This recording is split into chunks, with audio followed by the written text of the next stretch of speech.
Brandt DXT grain carts have efficient unload speeds, large carrying capacities, unmatched durability, and reliable components that make sure your cart is working when you are.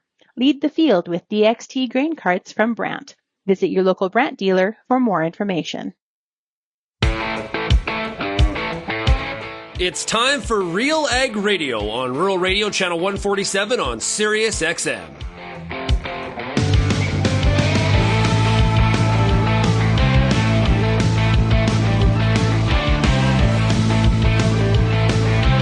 RealAg Radio and RealAgriculture.com is your home for insight and analysis of the issues that are impacting your farm business. Let's get real and get connected with RealAg Radio.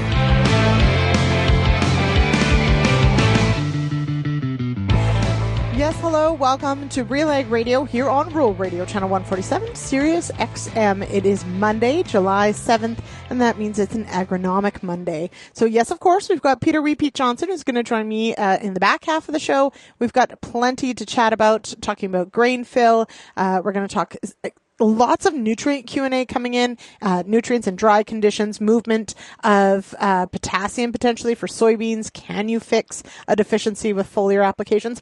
And we are going to chat about winter canola here in Ontario. It is heading towards harvest, and what does that mean for management, and what might it mean for double cropping? But before we get to that, we're going to stick with Western Canada, and we're going to talk about pulse crops. Specifically, what do you do, or how do you know that nodulation perhaps did not happen on those pulse crops, and why? And once you figure that out, is there anything you can do about it? So Shane Strydhorst is going to join the show with Amber Bell to talk about assessing those nodules, figuring out what happened, and of course, what, if anything, you can do for this year, but certainly knowledge to build on for next year. As always, if you've got feedback on today's show, give us a call, 1-855-776-6147, or drop me an email, lsmith@realagriculture.com. We're going to take a quick break, and I'll be back with more of RealAg Radio here on Rural Radio Channel 147, Sirius XM, right after this.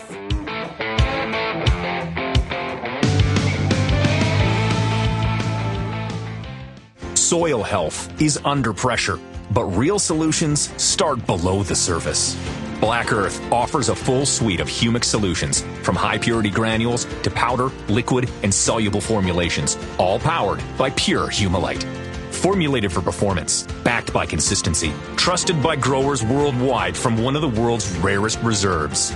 Grow stronger with the power of Black Earth Humulite. Learn more from Mine to Market at blackearth.com.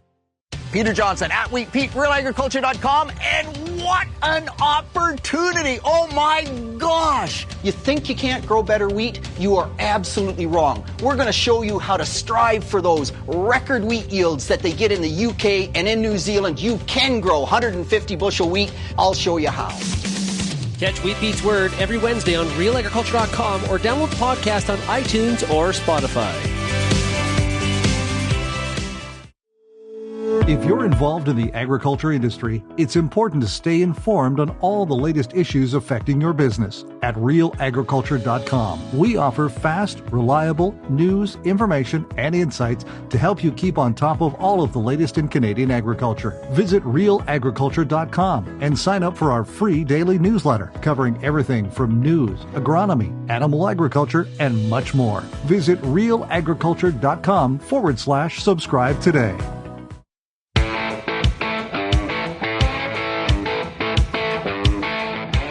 Welcome back to RealAg Radio here on Rural Radio, Channel 147, Sirius XM. I am your host, Lyndsey Smith, and it is Agronomic Monday. It is July 7th, and this segment is brought to you by Vaderstad Air Seeders and Tillage Products, built for farmers and engineered for results. See these products and other innovative solutions in Vaderstad's booth, number 620 at Ag in Motion, or visit vaderstad.com. We hop now to our latest Pulse School episode featuring Shane Strydhorst, checking out those nodules. I'm Amber Bell, and this is Real Agriculture. Here today for an episode of Pulse School with Shane Strydhorst of Pulse Canada and Alberta Pulse Growers, and we're going to be talking about nodulation. We're standing by a faba bean field here, but this kind of goes across the board among all pulses, correct? Correct, yes. Nodulation is the magic that makes pulses great. Okay, so let's dive right into it. What are growers looking for? Should they be out checking for nodules, and what does that look like? So this crop behind us, you can see the color is really rich, dark green. It's very healthy, definitely fixing its own nitrogen. What we'd probably want to be looking for is a paler color, and much earlier in the growing season, probably that 2 to 4 leaf stage where we wouldn't have applied our herbicide yet. So if there was any pale color, it would be because the plants are suffering from a stress other than what herbicide would cause. Right. Would you recommend checking for nodules even if you're not seeing that pale color? Like, is it just good practice? It's a good practice just to make sure that things are going right, and particularly if you remember having a mess up at seeding time, things can happen. Can forget to inoculate. There could be some interaction between the seed treatment and your inoculant. Perhaps you applied inoculant and got rained out or had a breakdown or were out of the field for a couple of days. That inoculant doesn't live very long if it's not either kept cool in the bag or in the soil with the seed. So those are all things to keep in mind if you think you might have a problem. So when talking about lessons learned, have there been any other things that you've heard of, things that growers listening might be able to take advantage of learning from other people's mistakes in this or your own? You definitely want to check labels of your inoculant and your seed treatments to make sure that there's not going to be any interference from the seed treatment against your inoculant. There can be issues there, and I've also heard of people making the unfortunate mistake of guessing that their inoculant was part of the seed treatment and not adding inoculant to the tank, and that's a very costly mistake to make. And I mean, you can see some fixation and some nodulation without application of inoculant at seeding, but it's generally not going to be as good. There is some rhizobia in the soil just naturally that will attach to the roots, but you'll have to check to make sure that you've got a nice pink or reddish colored nodules to know that you're fixing. Otherwise it's just part of the roots and not really doing you any good. And if you're a frequent pulse grower, like this particular field has probably had 6 or 7 pulse crops in the last 15 or 20 years, and there will be some background rhizobia in the soil, but I would always recommend to any grower just put the inoculant on or in the tank, and then you're guaranteed to have success. Right. If you do have a problem, what are you looking at on your sort of return on investment for that later on in the season? Like, what's going to be the impact of a lack of nodulation?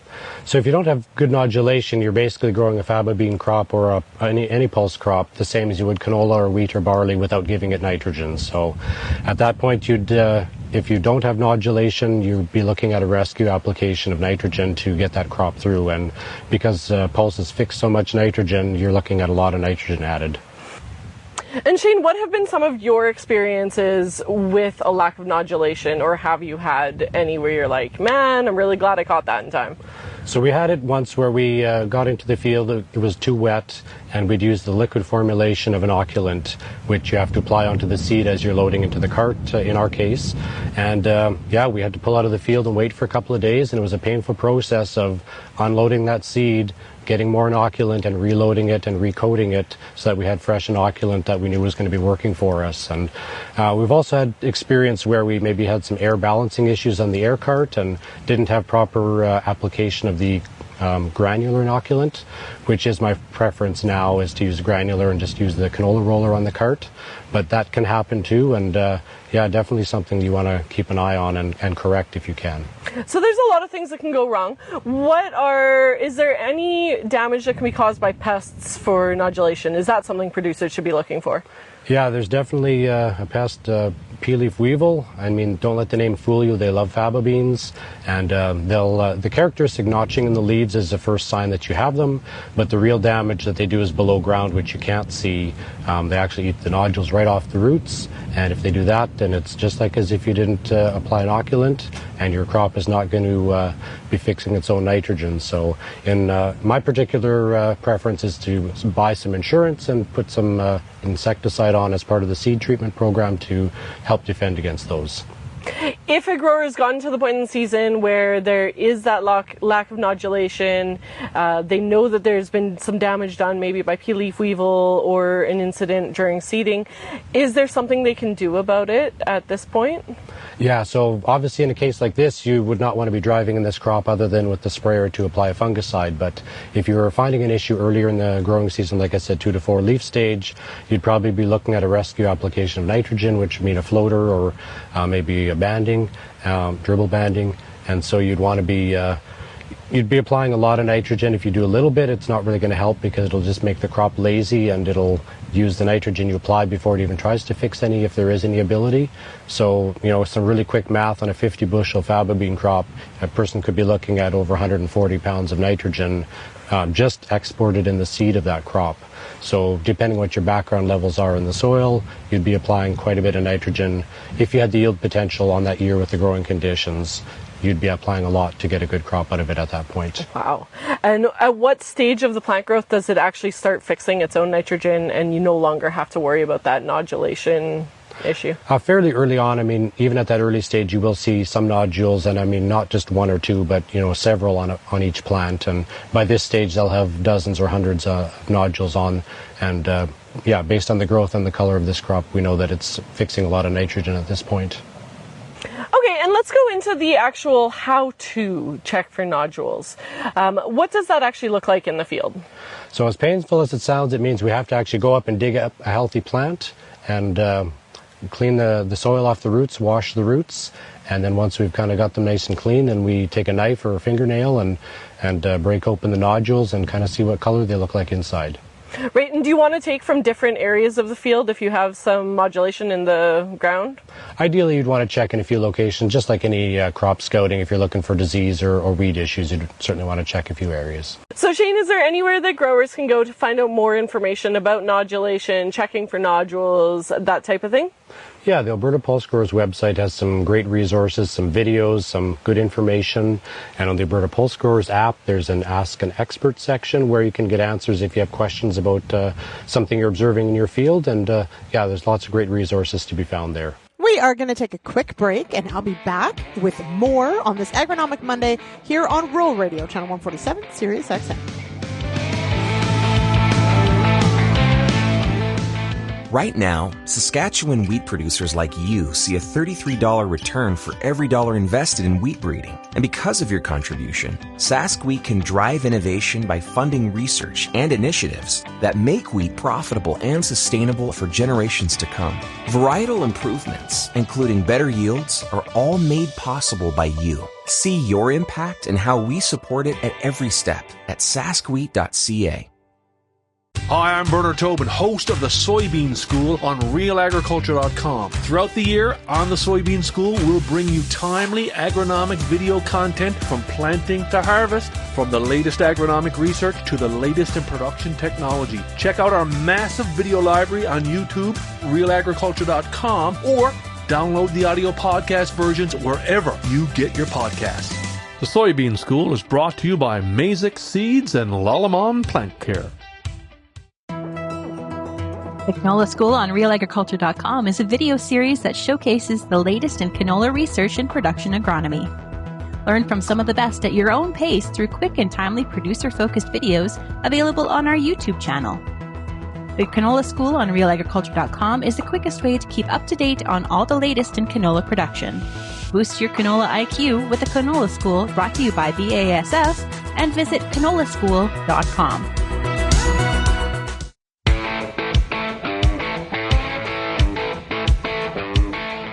Welcome back to RealAg Radio here on Rural Radio, Channel 147, Sirius XM. It is Agronomic Monday. I am your host, Lyndsey Smith, and this segment brought to you by Ag Expert. Deep in the fields and deep in the data to back up your decisions on the farm. Get started at agexpert.ca. All right, it's time to bring in our resident agronomist. It is Peter Wheat Pete Johnson. Pete, thanks for taking time out of your scouting schedule to do a couple segments. Absolutely, Lyndsey. I mean, gosh, if we can extend the message beyond what we're seeing just to our own clients, that's exactly where I'm at. We want to always be in front of the problems if we can at all. So appreciate the opportunity. Mm-hmm. Now, so here we are into the growing season. In fact, today we're going to talk a little bit about even the beginning of winter wheat harvest, which just blows my mind a little bit, the specter of double cropping, but we'll get to that in a minute. First, I wanted to start with, now canola out west, all spring canola, huge crop, 21 million acres, kind of a different set of problems than maybe Ontario. But Ontario's interesting because it grows both spring and winter canola, and the winter canola is just about ready to go. So I know you're going to be scouting some fields or are scouting some fields. What are you scouting for right now, and how does the crop look? So the crop looks actually as it often does, Lyndsey.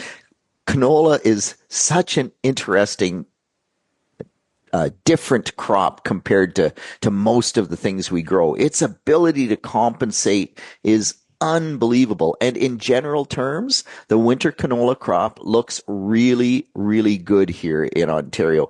We are scouting for pre-harvest desiccation at this point. A lot of the crop has achieved that. They've already pre-harvest desiccated to the south of me. We're just in that process in my general area, that London, Goderich, even up into Bruce County. We're getting close to pre-harvest desiccation.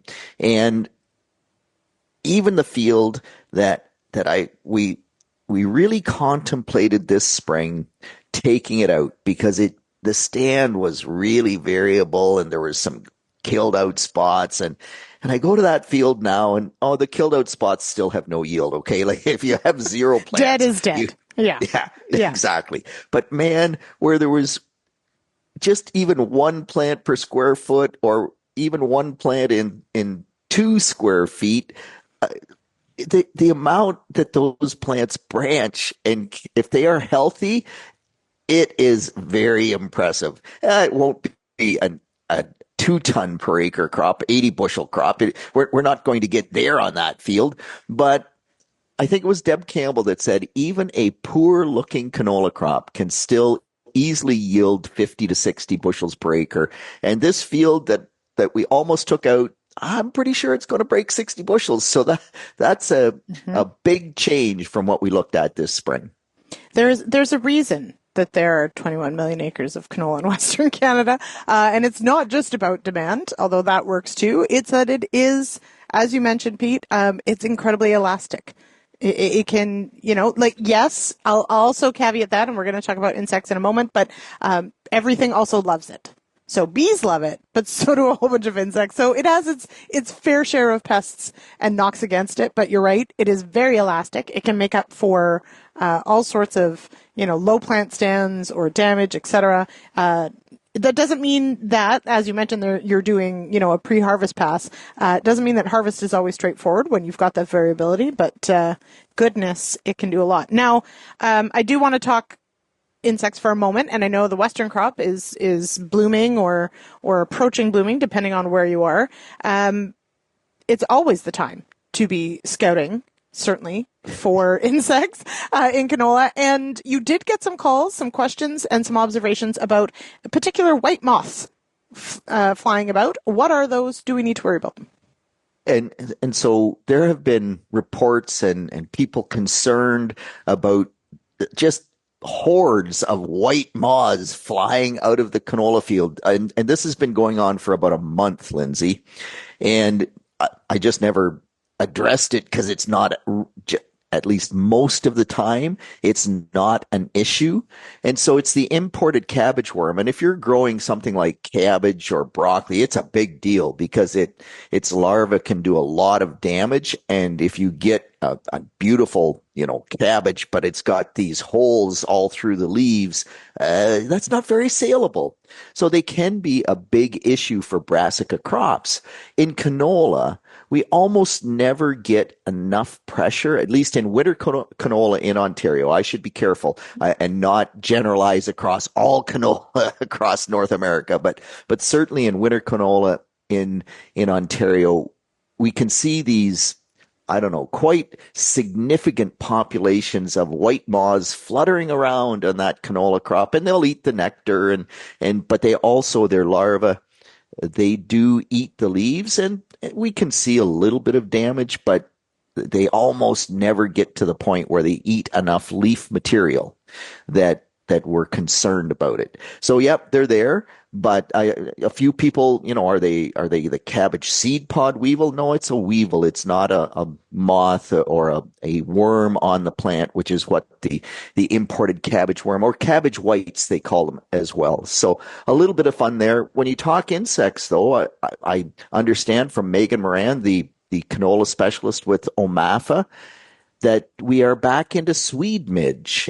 up in the northern Ontario spring canola area, and Swede midge almost annihilated spring canola here in the cooler parts of southwestern Ontario. We used to have a fair bit of canola, but there was from about 2010 or 2012, somewhere in that range, there was 4 or 5 years where Swede midge just decimated the crop, and to the point, because there's really no way to control it, the growers just gave up on spring canola. So our spring canola acres really shrunk, and part of it was also that soybean varieties were getting more adapted to shorter season areas. We were getting more heat, and soybeans became a viable crop in areas where they weren't before. But Swede midge is a big problem if it starts to build and gets into the crop early.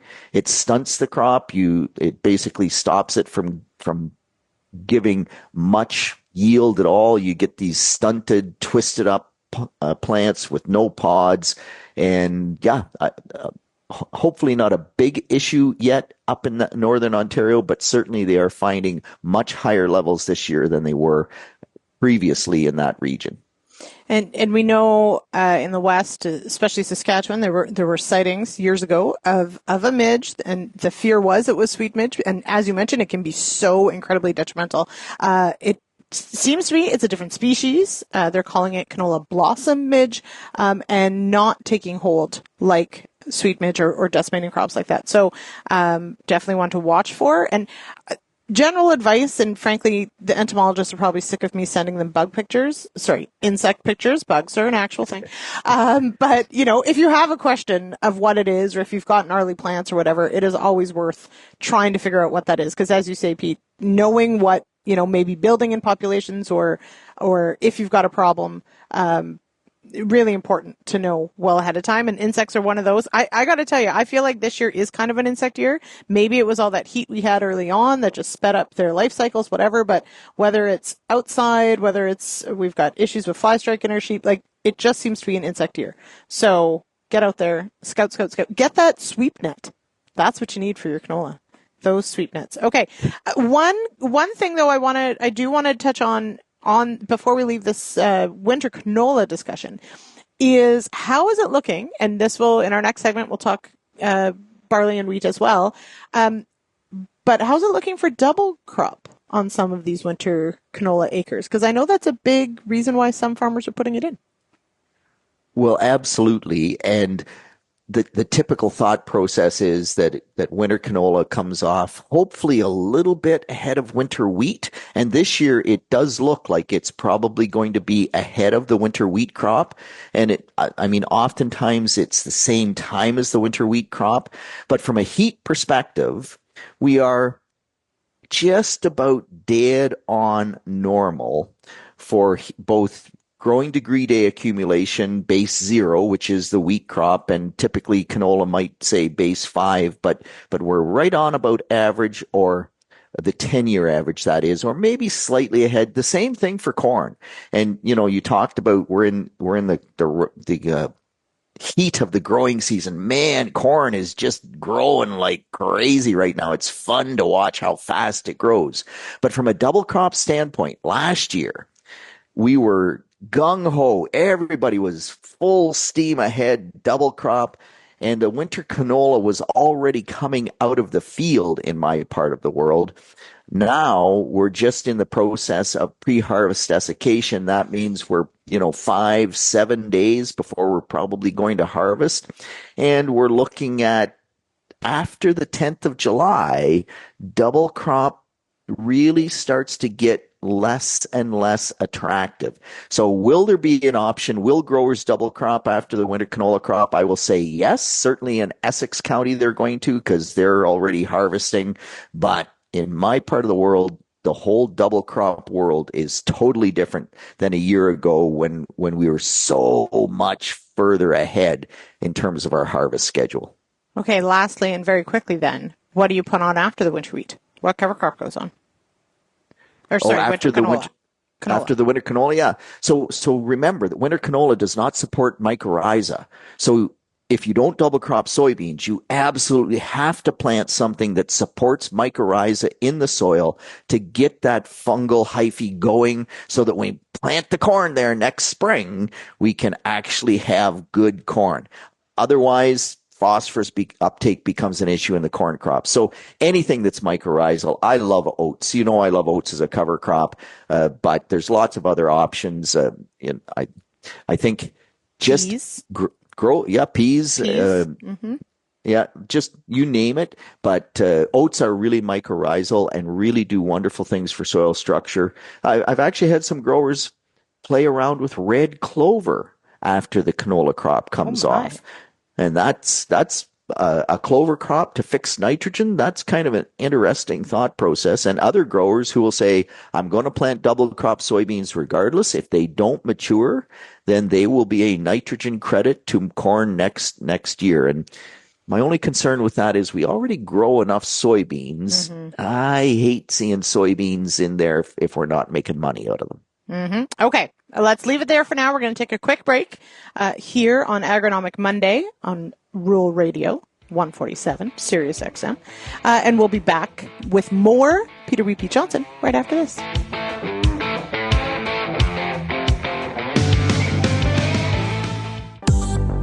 I'm Lyndsey Smith from RealAgriculture.com. Join me Monday nights for The Agronomist, a 1-hour live and interactive show broadcast across YouTube, Facebook, and X. Monday nights at 8 p.m. Eastern, I host expert agronomists from all over the country to give you answers to some of the toughest agronomic questions. Join us live or catch the replay Tuesday morning. That's The Agronomist with me, Lyndsey Smith, Monday nights live at 8 p.m. Eastern.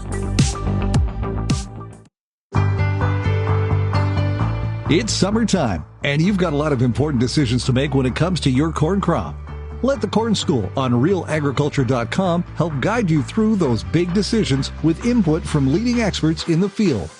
If it's spray timing, disease identification, or any other field issue, the Corn School's got you covered. The Corn School on RealAgriculture.com. Brought to you by BASF and Pride Seeds.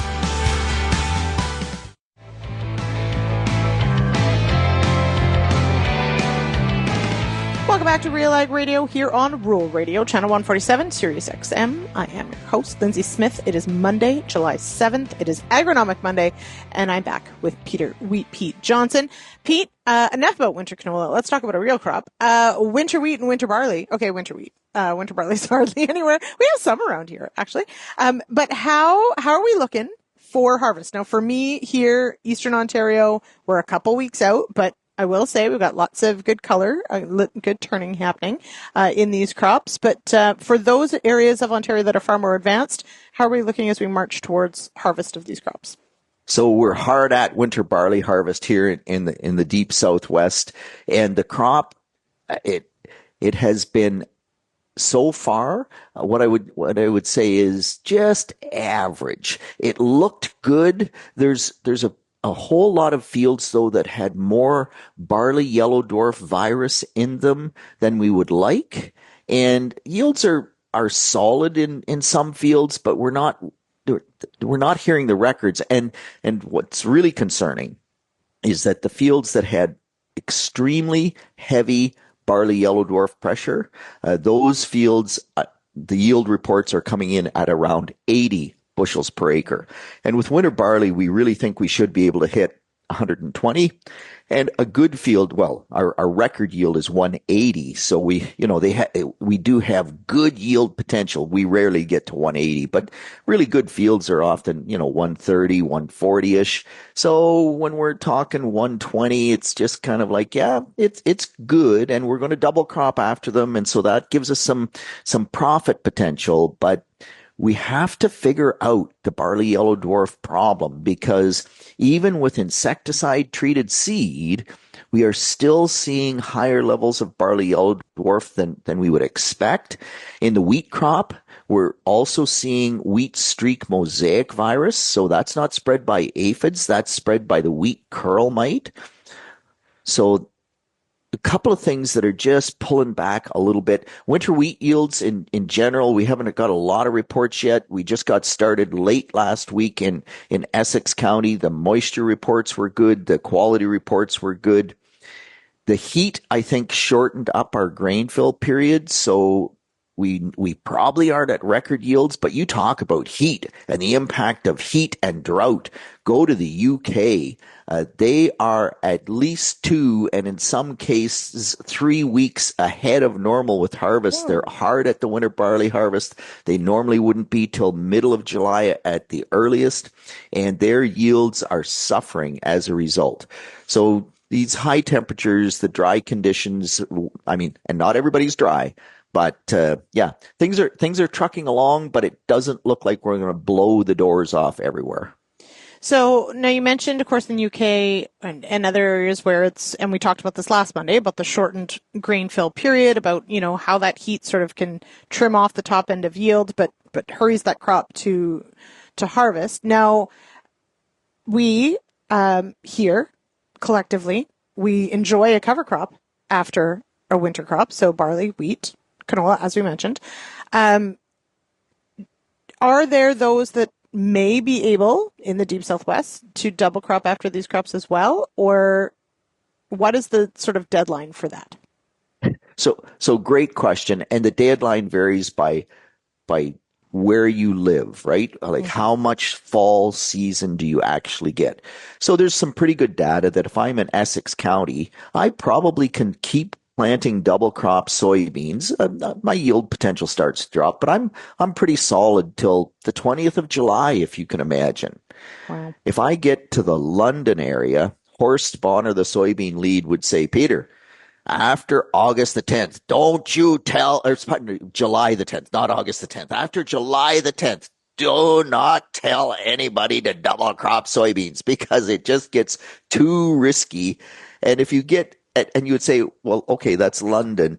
You get to Stratford and you would say, well, that's not all that far away. Man, if you're at Stratford, Horst's experience with double crop soybeans after July the 10th is just all negative. He virtually never can get that crop through to maturity. Meanwhile, if I go out along Lake Huron, kind of in that Goderich area south of Goderich, there are growers there. The lake moderates their temperature and they'll plant soybeans. They'll be like Essex County. They'll continue to plant right until about July 20th. And the yield may drop pretty significantly, but their thought process is if we get 15 or 20 bushels per acre, it still works. And one of the really interesting comments, Lyndsey, about double crop soybeans is that it's really a beautiful place to plant corn into next year without very much or even any tillage because there's no residue. And that process of planting the soybeans, of harvesting the soybeans, whatever barley residue you have, whatever wheat residue you might have had, it's basically disappeared. And it is a really nice place to do very little tillage and get an excellent corn crop off to the races, as opposed to some of the other cover crops that we plant, which will give us more biomass, more root growth, do more for our soil health. But then that residue becomes that challenge. And we've talked about that lots, right? But it's true. So kind of an interesting scenario. Once you get north of Stratford, it gets really tough to double crop. That's just the bottom line. Mm-hmm. Absolutely. Now, and I will mention, so of course the other option, if you're out of that small area where double crops work, well, sometimes works. I won't say always. But of course a cover crop is then your, maybe next best option. And we know that obviously, we need a certain amount of growth. As you mentioned, it can create a residue headache. It also creates questions about nutrient release later on. But I just anecdotally, we are coming up to our 4th or 5th season. I think it's our 5th season, maybe our 4th, of grazing cover crops that have been planted after a winter wheat crop comes off. And the first year we did it, it was early, and the first cover crops went in. It was an oat pea mix, went in August 5th or 6th, and then it rained too much that we couldn't get into the next field till August 10th. And the difference in growth of just a week to 8 days, 9 days difference was astounding. Like absolutely astounding how important a day is when you're trying to get that growth into the fall. Absolutely. And I mean, it's like all crops. Once that crop gets into the rapid growth stage, look at the corn crop right now. Like the thing is just like a rocket how fast it's growing. And our cover crops are the same. It takes a couple of weeks or 3 weeks to get them established and get them to that rapid growth stage. But when that 1 week during the rapid growth stage, gosh, we can go through 2 full growth stages under those temperatures. So we can go from growth stage 30 or 31, where, we're just starting stem elongation. And in 1 week or certainly in 10 days, we could be having the flag leaf come out. So we go from an oat crop that's 4 inches tall to an oat crop that is 18 inches tall in that week or 10-day period. And that's a lot of forage for those woolly pigs you like to feed, Lyndsey. They are my woolly pigs. Yes. Okay. But that does bring up another point that we mentioned last Monday because it had been talked about on the Agronomist as well. But the question is, and you were at an event, you spoke at a KSE, a knowledge sharing event, last week, and talked about nutrient management and this question of, all right, I take off my winter wheat crop, I put my manure out, and then I grow a cover crop because, of course, cover crops, we're keeping our soil in place, we're cycling those nutrients. But then we run into questions the next season about how much nitrogen we potentially need to put down or how much nitrogen we need to add. And it's not an easy answer, as we talked about. And that question came up again at this event. Did you have great answers for everybody? Well, Lyndsey, I never have the answer, but I always have an opinion. So yes, there you go. But it's a thought process. So there was some really great questions. One of the questions was, well, okay, from a nitrogen loss standpoint, am I better off to apply the manure, broadcast the oat cover crop, and then shallow till the manure in to try to trap some of that nitrogen that otherwise would blast off? Or am I better to plant the oats and get it to that rapid growth phase so there's some canopy there, and then surface apply the manure and have the canopy try to hold it in? And I mean, gosh, that's a great question in terms of just trying to maximize the benefit out of that manure. And my answer to that question is that if I can incorporate the manure, and by the way, you have to incorporate that manure really, really quickly if it's 1 day later. And that was another comment that came out of that session was, yeah, but Peter, when I put liquid manure, I drag line liquid manure onto the soil surface, it's so mucky for that first day. You cannot work that manure in for 1 day.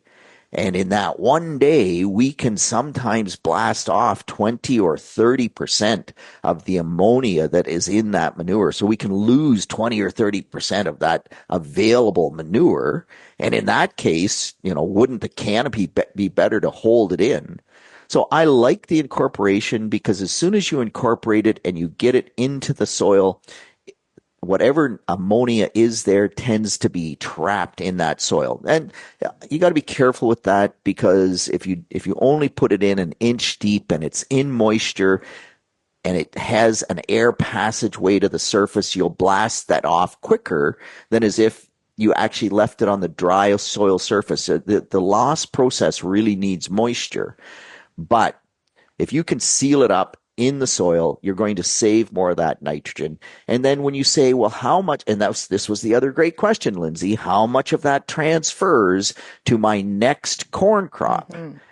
That is just such a tough question. So here's a fun fact. We did a bunch of these trials way back in, I think, the early 2000s, and we had a pea cover crop. So we grew peas as the cover crop, just, as one of our species to look at. In the fall, with a manure application on those peas, we had 210 pounds of nitrogen in the above ground portion of the peas.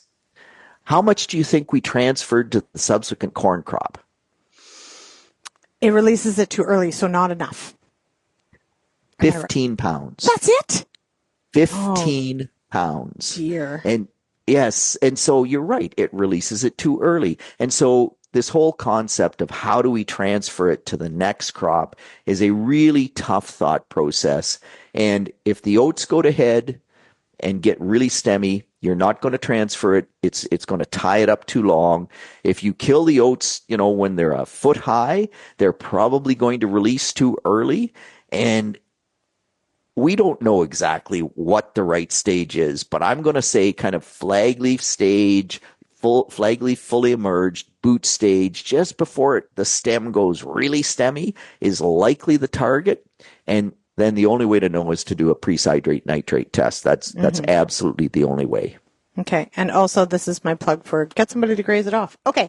I'm just going to leave that there. All right. We're going to take a quick I'll break. agree. Okay. Yep. Thank you, Pete. I appreciate that. You can use cows if you want. Sheep work wonders. Okay. We'll take a quick break and I'll be back with more RealAg Radio right after this.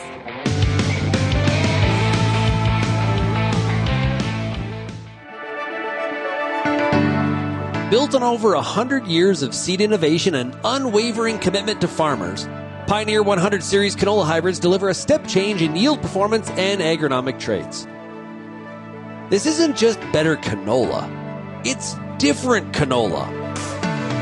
Pioneer 100 Series. Contact your local Pioneer sales representative or visit pioneer.com/100 series to learn more today.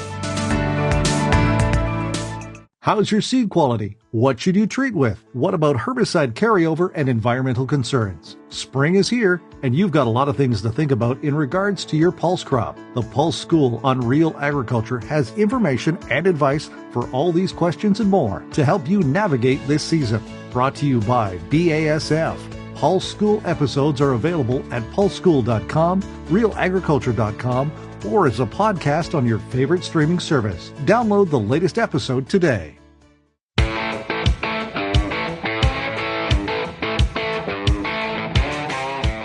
Welcome back to RealAg Radio here on Rural Radio, Channel 147, Sirius XM. This segment is brought to you by The Dirt. From nutrient management to the latest weather, market and ag trends, The Dirt, an economics podcast, is your place for farm smart topics to boost your profitability. Join Mike Howell on Season 3 of The Dirt podcast, available now at nutrient-economics.com. That's economics with a K. All right, for one last segment, we've got Wheat Pete Johnson joining us here. Pete, I want to start, we are going to talk potash in a bit, maybe some aphids, but I want to talk about variable rate seeding wheat. So we had a really great episode that Amber Bell put out on Real Agriculture. What did you think? So Laird Lambert's from Pitura Seeds is doing some trials, and he kind of pokes some fun at me on Twitter, but it's low-hanging fruit, Lyndsey. And it's because when we plant wheat, and wheat is not as elastic as canola, but it's still pretty plastic. And if you plant it on really high productive, fertile soil, it will tiller more. And if it tillers more, you need less seed. If you plant it on those tough clay knolls like Wheat Pete has on his home farm, the Lucan moraine, and we've done too much tillage, we've pulled all the topsoil off, we're into the sea horizon, it's a pH of 8.4. Oh my gosh, you can't hardly put enough seed there to get a good crop. It is, I'm exaggerating a bit, but the difference is massive. And so yes, variable rate seeding on wheat is something that I think every grower should be looking at, because I think, number one, you will reduce your lodging risk by using less seed in the highly productive areas. We know that reduces lodging risk. And by using enough seed on the tough spots in the field where it never lodges anyway, hopefully we can get enough heads per square foot to increase that yield potential. Now, you got to be a little careful. If I get down in the pallets or triangle where it's super dry and moisture is everything, you put too much seed down there and you try to get too much early growth, you have no moisture left for grain fill. So there's always nuances that you have to look at. But if you're in the Red River Valley, which typically gets enough moisture, if you're in Ontario, that almost always gets enough moisture, variable rate seeding on wheat is really low-hanging fruit. And then growers will immediately say, well, what's the rate range? And well, it depends on planting date. Like there's a lot of art. There's a lot of art to applying the science of variable rate seeding. And I make it sound easy, and it's never as easy as I make it sound, but it absolutely can work. And it was interesting to listen to Laird, because they did one field last year. They had such good results. They're doing 3 fields this year, and that's awesome because they're doing the trials, they're sorting it out. But this year, they actually had very poor stand establishment compared to on one farm compared to last year. And so now their low seeding rate is really an ultra low seeding rate. And seed mortality also plays into this. But yeah, it's a ton of fun, Lyndsey. I've talked too long about it, but it really is something that every grower should look at, because I think it can be a win all the way around. Less lodging, higher yields. How can you argue with that? Mm-hmm. Now, you did mention, of course, waiting for potentially moisture in some areas. That is the most limiting aspect. For others like ours, not necessarily. A really neat exchange on X this week, last week, talking about fertilizer, not the prills, still being in the soil long time after applying fertilizer. And what do you call it? A Dalmatian field? What's this all about? Yeah, that's a ton of fun. So I've been fortunate enough to get out to Idaho and Washington State and speak a few times, and so there's some growers out there that I interact with pretty frequently, and Dan Lakey is one of them, and that's his field, and he has not had any moisture since seeding, and maybe that's changed in the last week. I hope so, but it's been so dry that he mid-row bans his nitrogen, or at least a decent portion of his nitrogen, and the nitrogen prills in the mid-row band are still in the prill form. And by the way, fertilizer takes the moisture first. And so if the seed was in that band, you would have no stand whatsoever, because if the fertilizer can't get enough moisture to dissolve, there's never enough moisture for the seed. He clearly got his seed a bit deeper in that situation because he does have a stand. But yes, where the plants, or where there's a little more moisture and some of those prills have dissolved, he's got darker green. But man, where it hasn't been able to access any of that nitrogen because the nitrogen is in dry storage, it's in dry dirt. Yeah, she's just as yellow as a duck's foot. And then the discussion becomes, is liquid better? I expect, I don't know this for sure, but I expect anybody that actually did anhydrous in that part of the world this year and went deep, because you have to go deep with anhydrous, put that nitrogen down 6-8 inches, that's going to be a win, because there's probably moisture at 6 to 8 inches, and the wheat roots will get down there and access some of that moisture, but takes more power.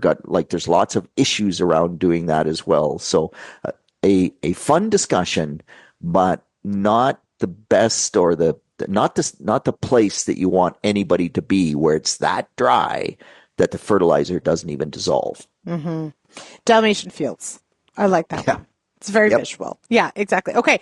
Sticking with the nutrient discussion, lots of questions around potash on soybeans. What are we seeing out there? So where it's dry, we're already starting to see some potash deficiency in soybeans. And where it's wet, we're not. And you go, well, okay, what's going on there? Because some of these fields actually have very solid potash fertility levels. But when it gets dry, then the potash, the clay dries out, and it basically traps the potash in the soil, and the roots can't access it. And it's one of those situations where a bit of starter fertilizer, potash starter in a band, even though you've got lots in the soil, it's one of those cases where that can play, and it plays because the fertilizer potash doesn't come in contact with all those clay particles the way that your soil test potash does. And so you get this little area where there's still potash available, and you can save that plant.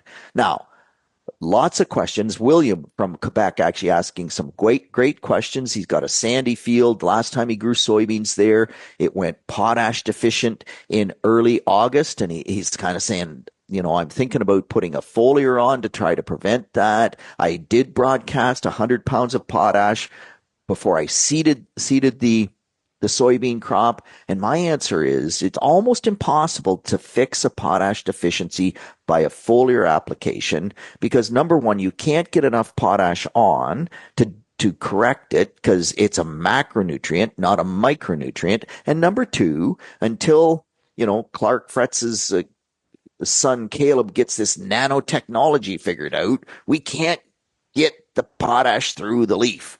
And so my answer to William was, if you're worried about that, I would actually go out now and spread another 100 pounds of potash, because we'll get some rain and it'll be in the soil, and the soybean plant can utilize that before or when it goes into that high demand for potash. And soybeans have a really high demand for potash in the seed fill stage. So lots of fun around, this whole discussion with potash, and I'm surprised that I see potash deficiency already. It's very limited, but it's there, and we're trying to fix it with broadcast dry potash. That's, I think, the best option at this point in time. All I know when I first learned about soybeans is that P and K, and especially K, when you fertilize for soybeans the years you're not growing them. That's what I was told. And that sort of holds here, is that you really do have to plan ahead because of when the beans need it. Is that why it's so important, is that they need it so late in the season?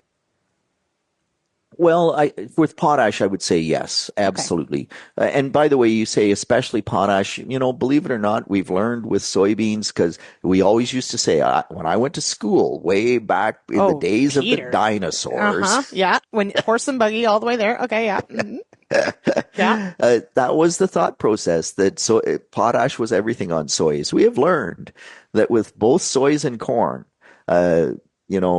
phosphorus and potash both matter. We used to think corn was phosphorus, soybeans were potash, and never the twain shall meet. That is not true. With corn, potash is as important as phosphorus, and with soybeans, phosphorus is as important as potash. But if you are in that later period, you're into August, you're into grain fill, and that tends to be where we see the worst potash deficiency most of the time, unless the soil goes really dry, as we are seeing some here in Ontario. Like, trying to feed it the amount of potash you need, it just gets to be impossible. And even if I spread dry broadcast on the surface, well, we need rainfall to get that to dissolve, just like Dan in Idaho needs rainfall to get his nitrogen to dissolve. If you don't get the rainfall, it just doesn't work. And foliar, we just can't seem to get enough into the plant. So having sufficient fertility in the soil for that soybean crop is a really important part of high yield soys. Mm-hmm. Okay. Or just don't grow soybeans. Okay. No. I don't love them. Grow oats for woolly pigs instead. Yeah, there you go. No, I don't feed them. You know what? Okay, this is a sidebar. We bought a creep feed for my bottle lambs, and they sorted out the oats in it and left them. Wow. Right? Are they the pickiest lambs ever? Maybe. Anyway, they really like corn, so they're Ontario lambs. So there you go. Last point, tonight, The Agronomist goes at 8 p.m. Eastern.